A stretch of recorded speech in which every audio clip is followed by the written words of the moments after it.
Hey, oh, I forgot to ask you actually. How do I pronounce your name? Abha. Abha. Okay, Yes. all right. Abha So welcome. Abha Nika. the band, but with a H. Abba with a H. Abha. Abha. Abha. Okay, thank you. All right, well. That's perfect. Yeah, yeah. Okay, so Abha Malpani Naismith is a solopreneur and comms expert who helps working mums maximize their productivity by learning how to use emerging tech to work better and faster. Productivity, AI, and parenting. She lives in Dubai with her husband and two children. Abha quit her 9 to 5 in June 2023 to start her solopreneur adventure and has recently launched her first online course that helps mums start their AI journey whilst having some fun along the way. The course demonstrates how to write, illustrate, design, and publish a children's book in 1 hour using ChatGPT, Midjourney, and Canva.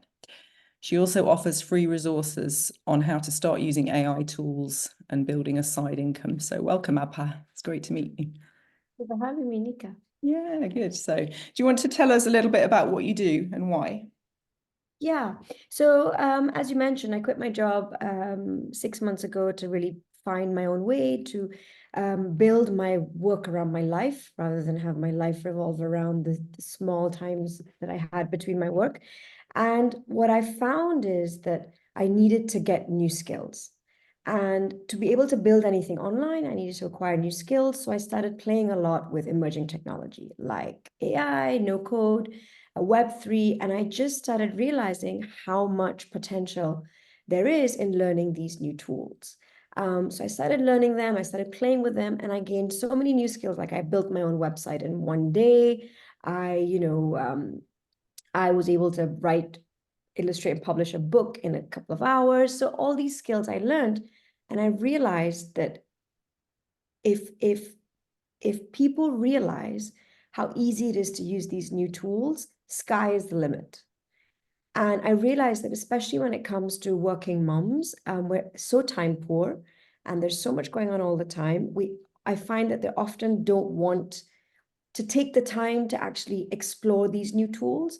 And I'm trying to help them overcome that barrier and start using new technology to work better and faster, whether it's for their corporate job or whether it's for their own business, so that they can upskill, do things faster, and just be more relevant with the times and maybe explore new opportunities for themselves. So, and just by doing this, I feel like it's turning into a business, because there's a lot of women and moms especially who want to start using new technologies, but they don't know where to begin. And because I'm maybe just a couple of steps ahead of them, and because I'm also a mom and I'm also struggling with the same things they're struggling with, I'm in a good position to support them.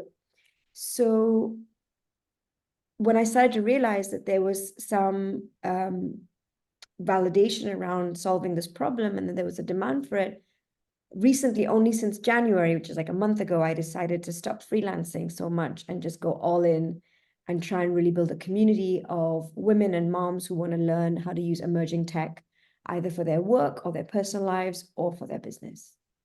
Okay, great. So you're building that, your newsletter being the foundation for how you capturing your contacts then? Yeah.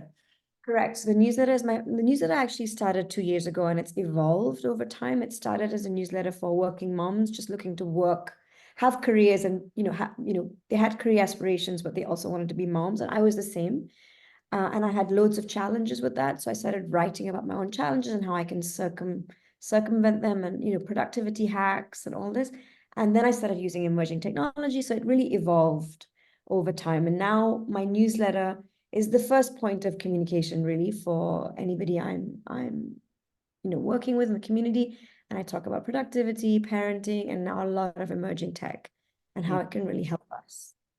So did you have friends coming to you then saying, how do I get, are you what's the general feeling about AI in Dubai and how are people It's experimenting with it? Since I've started talking about it, I'm getting a lot of traction. Like I feel like I was working on my own behind the scenes, just trying to build my own thing for a while and playing with tools. I wasn't really writing about it. I wasn't communicating about it. I wasn't telling anybody what I was doing. Also because I didn't really know what I was doing. and I was just kind of building something and just kind of, you know, the beginning of a solopreneur journey, or just kind of working things out.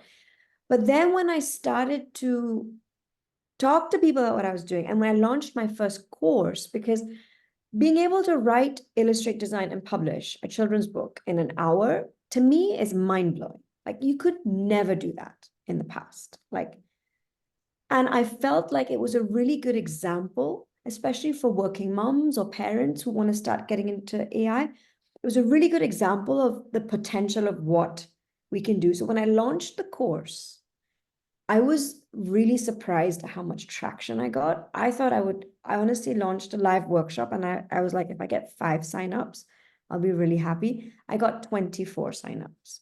So for me, it was like a huge validation. And then it kind of spiraled. And a lot of people started reaching out to me saying, oh, the ChatGPT section of the workshop is really small. Can you expand on it? The Canva section, you know, you don't talk about magic AI or magic write. Can you cover that? And, you know, I didn't know you could do this with ChatGPT. Can you talk a bit more about that? So obviously I opened the doors for more communication. And then I did that. And then, because I guess word of mouth, and just I was talking a lot more about it in my newsletter, on social media. I started to get more active in social media now, which is, you know, I've really had to just really put myself out there. I've spoken at 3 or 4, I've done 3 or 4 live in-person workshops now, with mom organizations for moms that are either upskilling or looking to transition, or looking to build businesses, or just wanting to upskill. And the response has been phenomenal. So I think also because I'm able to make it very simple, and I'm also focusing on what it can achieve rather than the tech behind it. So I'm saying, you know, you want to do meal planning for the week? This is how you can do it. It's going to take you 2 minutes. Do you know what I mean? So it's very tactile. And I think that's really helping. Because a lot of women and moms that I'm communicating with, they don't want to know the tech behind it. They don't want the prompt engineering classes. They don't want any of that. They just want to know, how can I use this, and how can I save a few hours by using these tools? And that's what I'm trying to get across. Yeah, there's a good article actually by Arianna Huffington that I just read yesterday, and she's talking about AI, but she's talking about how it can make us be more human.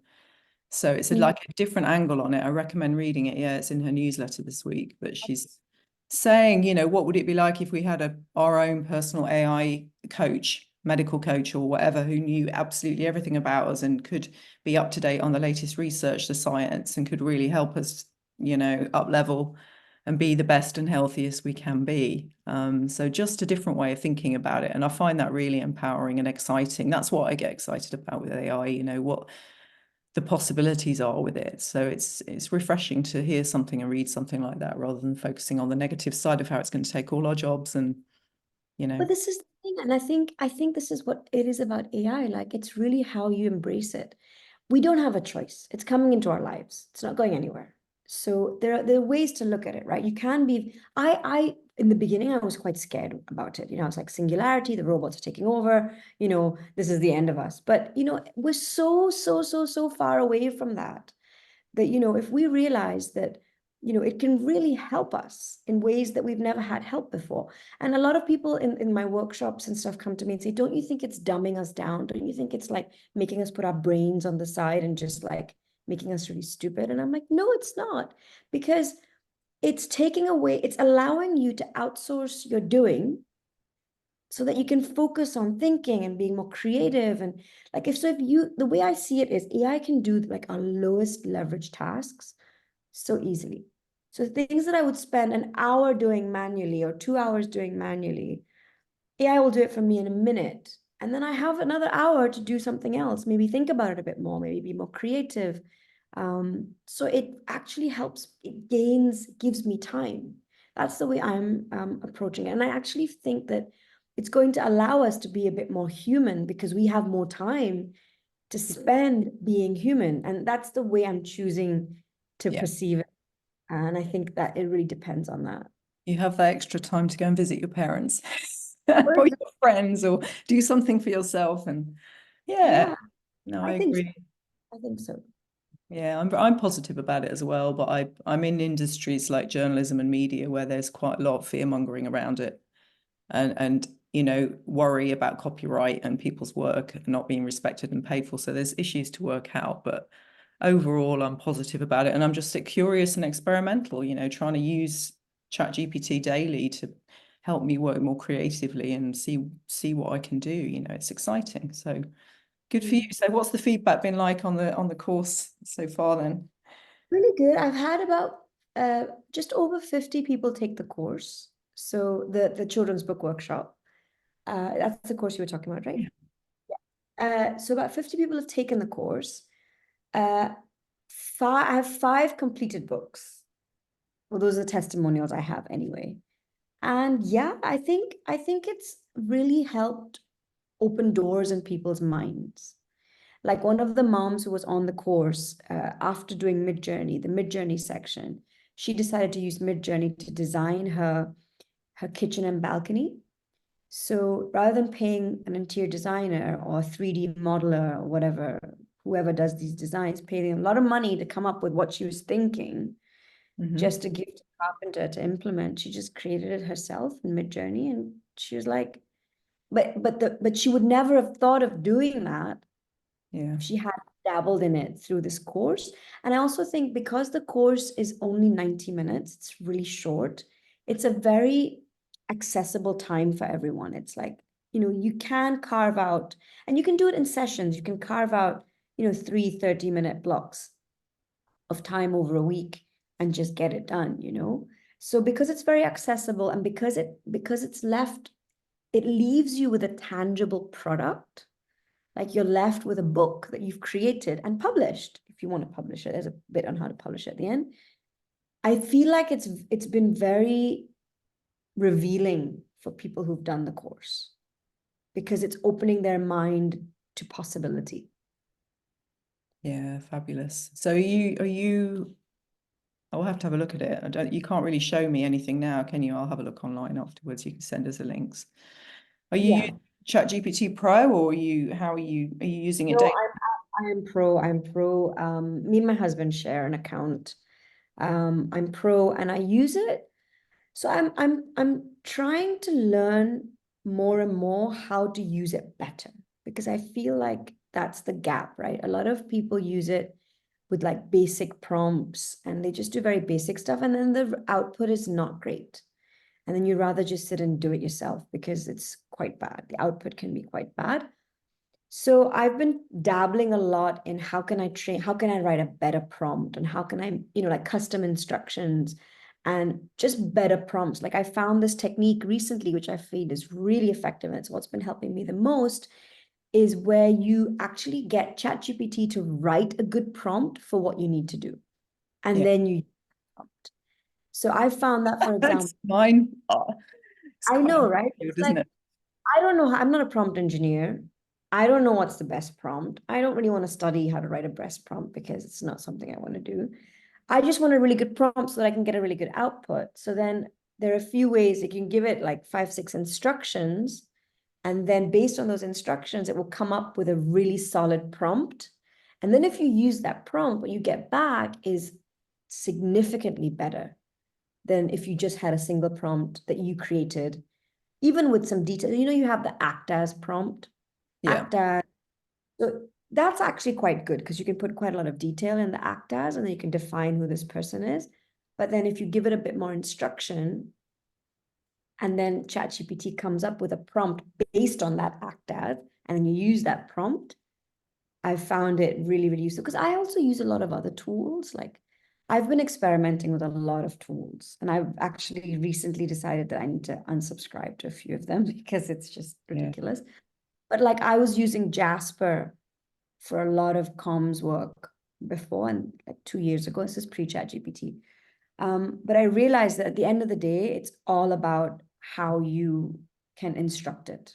And if you're able to instruct it well, then what you're going to get out is good. And there are so many different ways of doing it. Like I did one of the workshops I did last week was on how can we train ChatGPT to be our digital assistant. So how can we tell it who we are, what we do, and how we write, what kind of writing we like, all of the, how can we do that so that we're not spending so much time editing the work that comes back. And you know, there's a lot of value in being able to do that. And I think and it's not difficult, you just have to find what works for you. And if you go online and you see how other people are doing it, everybody does it differently. So you just have to choose like some of the ways that I saw online, I couldn't get my head around it, number one. And number two, in the time it would have taken me to get my head around it, I would have just written it myself, you know. So, you know, I think you really have to you have to take the effort to find the best way to use these tools to help you. And there's a learning curve there. And in the beginning, it might take a lot longer, but then I do believe over time it will get easier. But also, like, the tools are getting updated so much and so fast. Like what you did last week, you know, might not be the same if you do it now, because there are new tools and there's a new upgrade and there's a new, so you might have to start all over again. Yeah. Yeah, It, no, I remember Jasper. I started out on Jasper because it was called Jarvis to start with, wasn't it? I think. And then they had the copyright issue with the superhero, so they changed the name.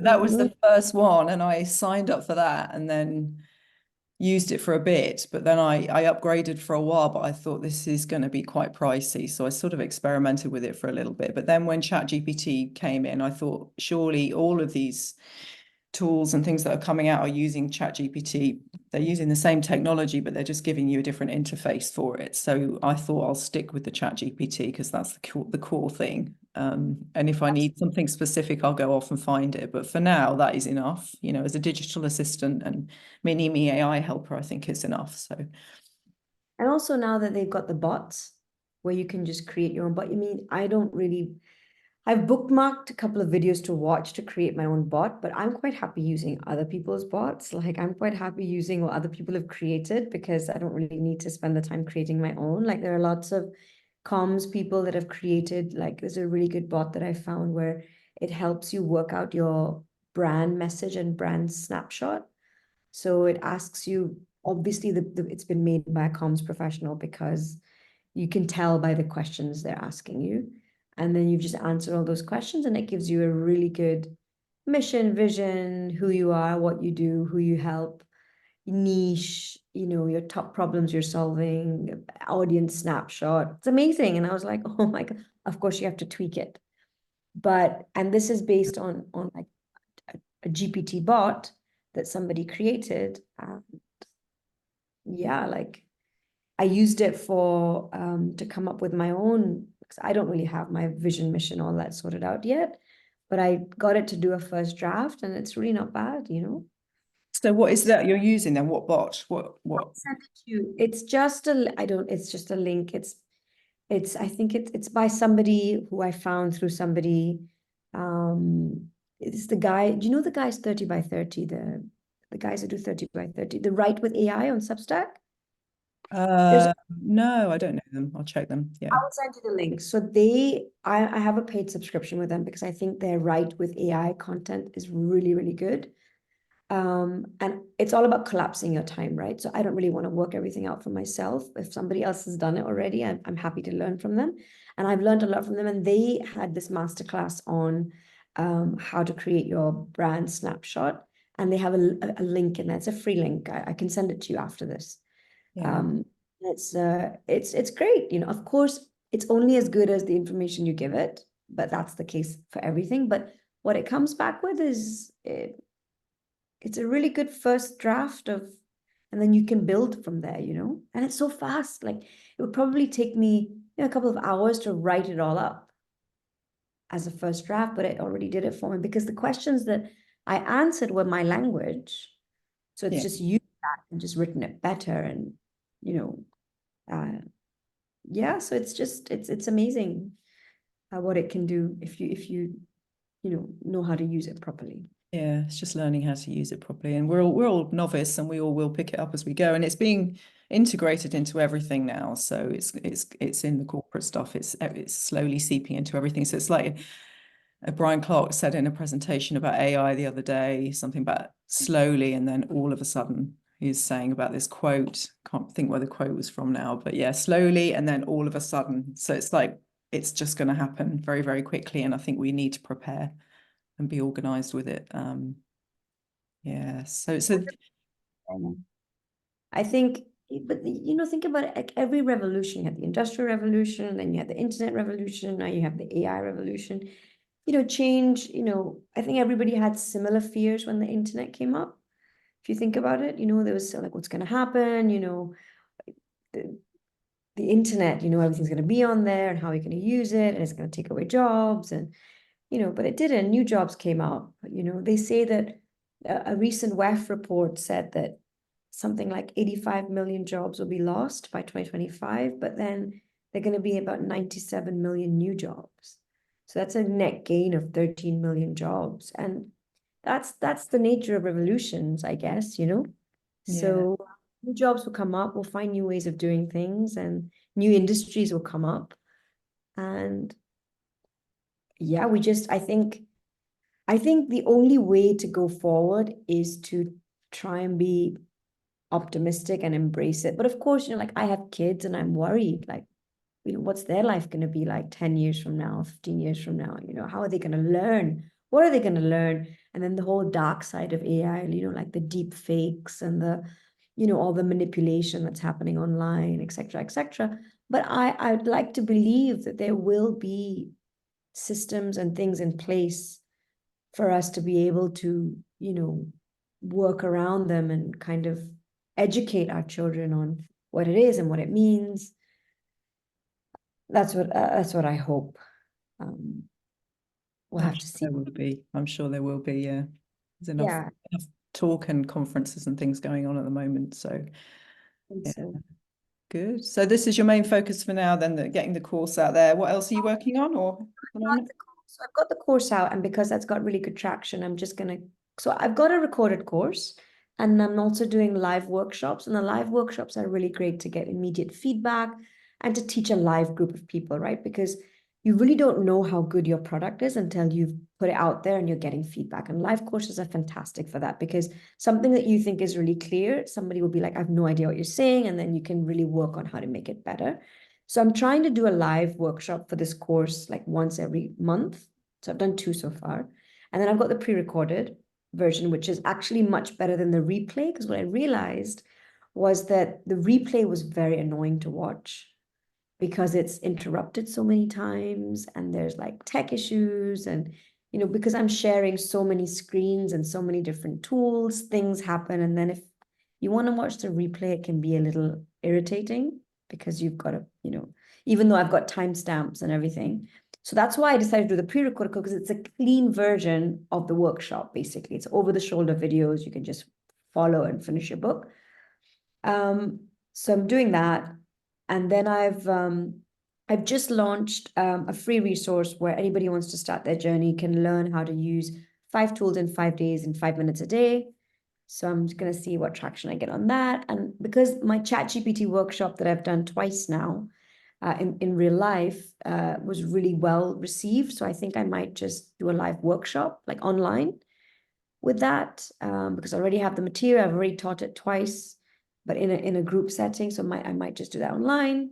And then maybe I move into like cohort-based sessions. I'm not quite sure. A lot of people have been asking me after these the workshops and the courses that I'm doing for one-on-ones, but I'm not really sure I want to take them on because they're so time intensive.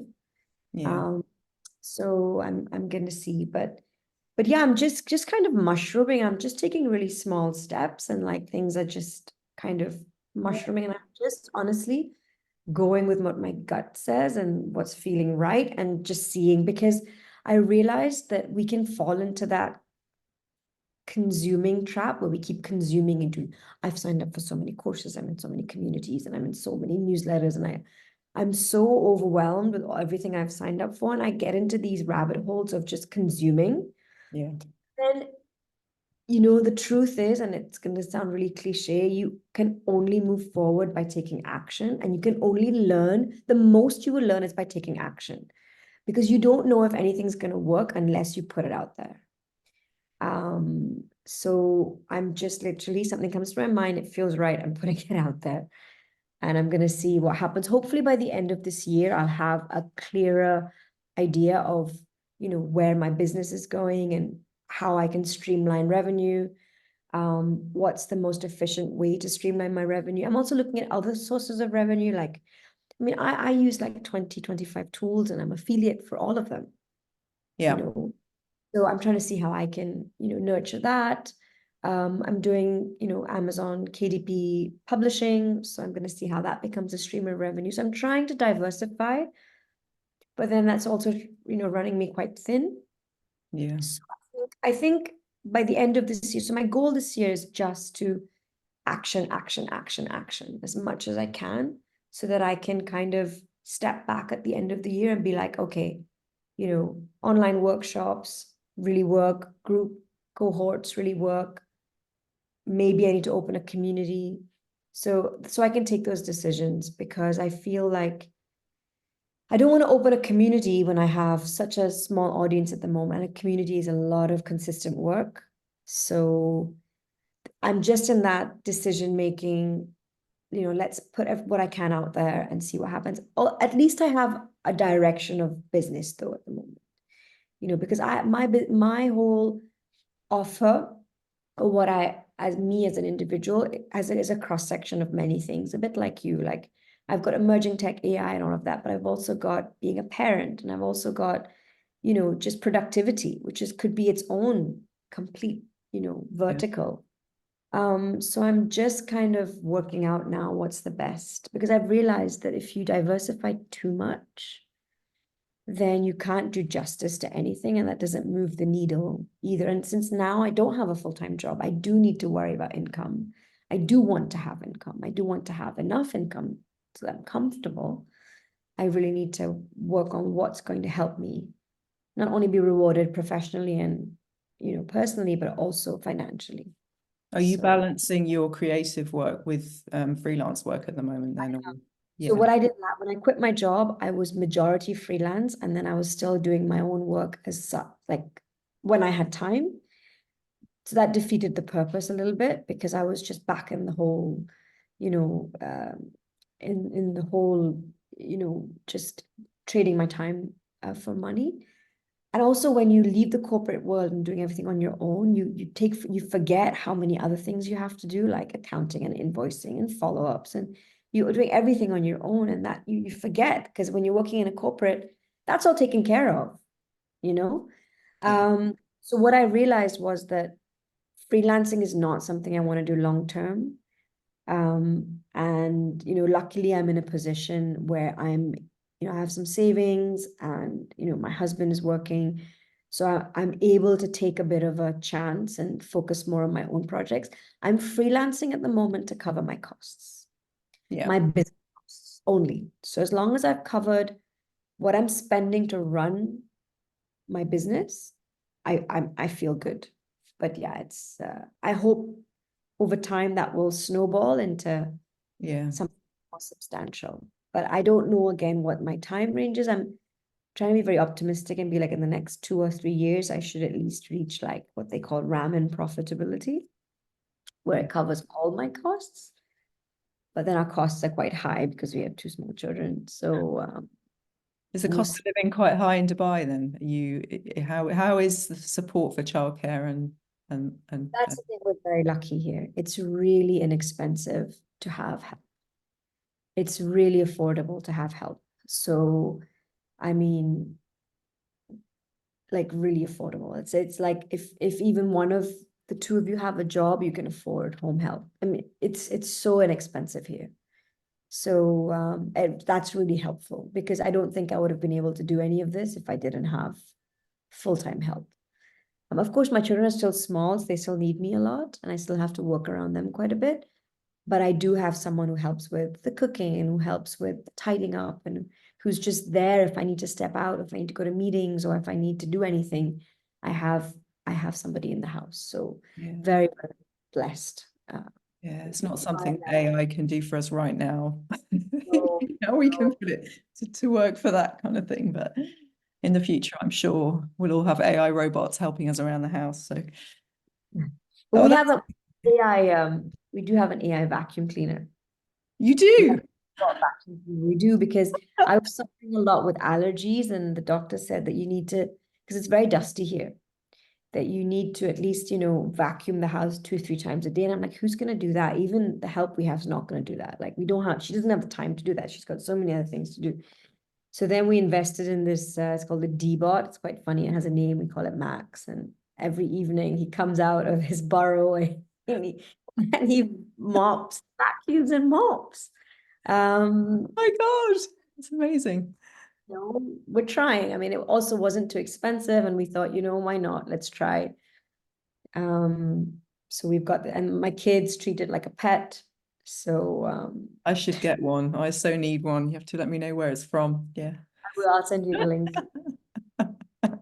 I think that's a good plan. It's hard, yeah, if you're doing the freelancing, just to the love and the money work and balancing that out. It's tricky. I haven't got the balance of it yet either. I tend to, what I have done is move from freelancing that isn't paying me so well. I've tried to find more, you know, higher paying, more strategic projects that pay me a larger sum of money for a shorter period of time. And then I can do that and just focus on that for a bit. And then after that, take a break, go back to my project. And that's sort of the way I'm looking at it at the moment. It's not ideal, but it works at the moment.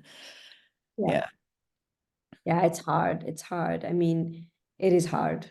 But yeah, hopefully, you know, over time you'll work it out, and we'll all be able to have this, you know, although balance is a bit of a myth, but we'll at least be able to have some sort of, you know, respite from having to do freelance work. Because freelance work is great, but it's exhausting and it's not scalable. It's not scalable, and it's also mentally, I've found it very tiring going between clients, because you do have to give 110% when you're working with a client. You can't have an off day, really. You're being judged on your performance every day. You've got to show up and do the best you can. You can't really have an off day when you're on a short-term project. It's just the work that's got to be done. But you're also meeting new people, new teams, so you're having to get into the rhythm of how they work. And sometimes they want you to use their equipment. You know, you're kind of logging into all their systems, which is quite tiring as well. So yeah, it's not easy juggling the two. So the more you can find your own projects and digital things and communities of your own and be self-sustaining, the better. So Yeah, it's there's a really good community. I don't know if you're part of it. Daniel Vassallo's Small Bets. Okay, I've heard of him. Yeah, I'm not in his community. What's it like? Solopreneurs, and it's really good because it's very no, like very low maintenance. What he believes is that, you know, if you place lots of small bets over time, then something or the other will flourish and change your life. So it's just interesting to be in a group of people who have very similar.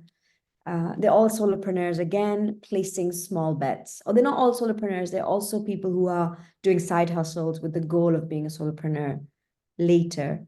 But they're kind of placing small bets here and there. It could be anything from flipping websites to, you know, affiliate marketing, or to like, buying a laundromat, you know, like anything, like crazy stuff, just to have an extra stream of revenue, buying real estate, flipping real estate, just to have that chunk of money so that it liberates them from being time bound to work.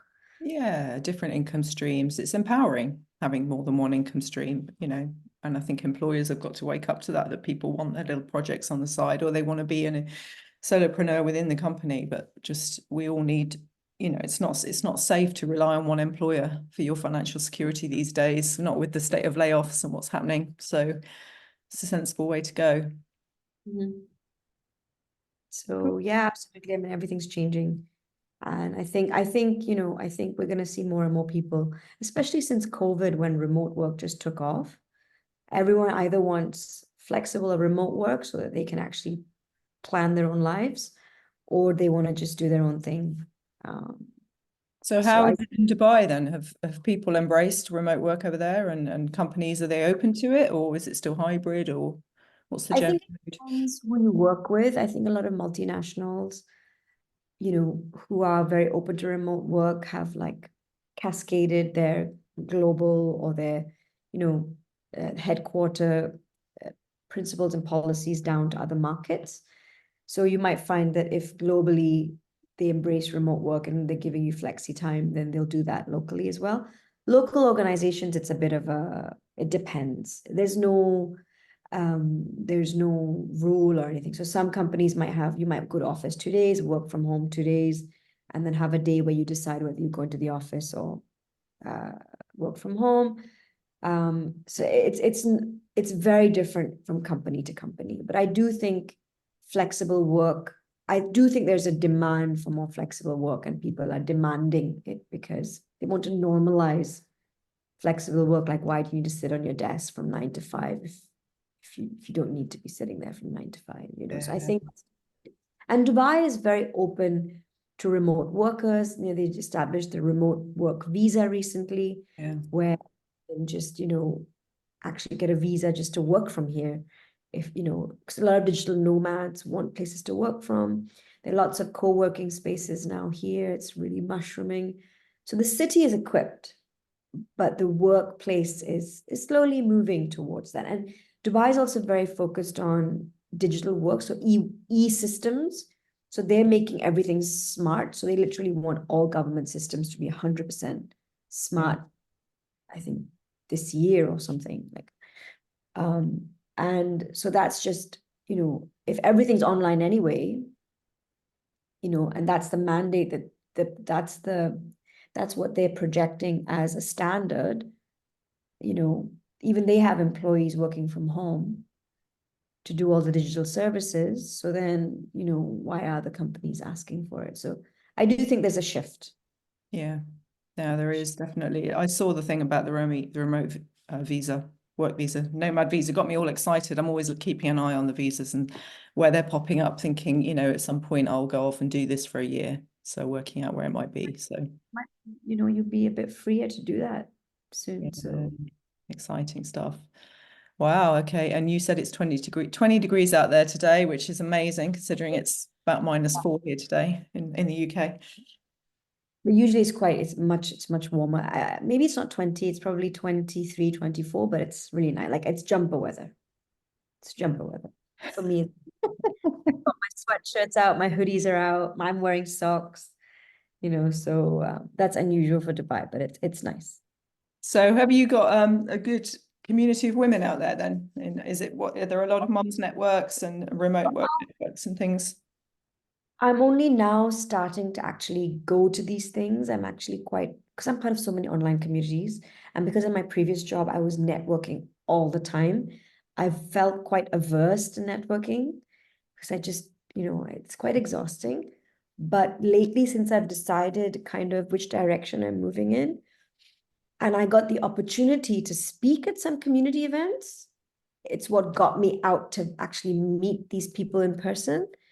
And it was actually very positive and very refreshing to meet, you know, a whole bunch of very ambitious women who also happen to be moms, who are really trying to, you know, push the envelope and like build businesses they love and like have the flexibility they desire while still being, you know, career oriented. So it's been really nice and now that I'm part of some of the communities, I'm seeing more and I'm getting connected to more people. It's, you know, that's the effect of networking, right? You just find, but then again, every community is different. Every community has a different vibe. Every community has a different type of people. But that's what brings the communities together. So, and there are loads of them here now. There are loads of women entrepreneur communities. You know, some are multicultural, some are very based on diaspora, some are, you know, very industry focused, like fintech. But yeah. What's wrong? Hello, do you want to say hi? Who's this? This is my son. What's wrong? What's wrong? Mommy's just gonna finish a call and then mommy's gonna come down, okay? Are you okay? What's wrong? Okay, mommy's just gonna finish a call. Say hello. Say hello. Give us a wave. Hello from the UK. You'd be a bit chilly if you were here today. All right. Yeah, I think it's really important to have the balance of online and offline. You know, I went through a phase, I'm in quite a few online communities, especially because it's US based, some of them, and the time difference. And you kind of get to the point where you feel like you're never offline. And I find that difficult. So it's like you know, I'm trying to start things up offline here as well and find like-minded people in the town that I live in, also from a perspective of feeling connected to where you're living, because more and more of our lives are going online. It's just, yeah, important to have that third space, I think, especially if you work at home. 100%. Nice co-working space. As you said, it can be very isolating working from home and not having, you know, that day-to-day interaction that you would have in your corporate life. Yeah. No, I do feel it's isolating. Sometimes I work from cafes and co-working spaces, but again, you don't engage with anyone. Yeah. So it is nice to have community. Yeah. Oh, okay. Well, I'll let you get back to it. But do you want to just let everyone know where to find you, where they can sign up for the course, where they can get your newsletter, and where you're online, what platforms you're active on? Everything's on my website. It's abamalthaninasmith.com, and I'm active on Instagram, Twitter, and Instagram and Twitter and LinkedIn. I can share things with you. And so yeah, that's all my information is on the website. So all the links are there too. So well done on getting the website done. Yeah. All right. Well, I'll add all the links in and you know, stick everything into the interview for the newsletter as well. It's lovely to chat to you. Have a fabulous day. Stay in touch. We have lots of commonalities. Yeah. Especially in our work. So it was lovely to talk to you. Thank you for having me. You're welcome. Have a great day. Bye. Bye. Bye. Okay, bye.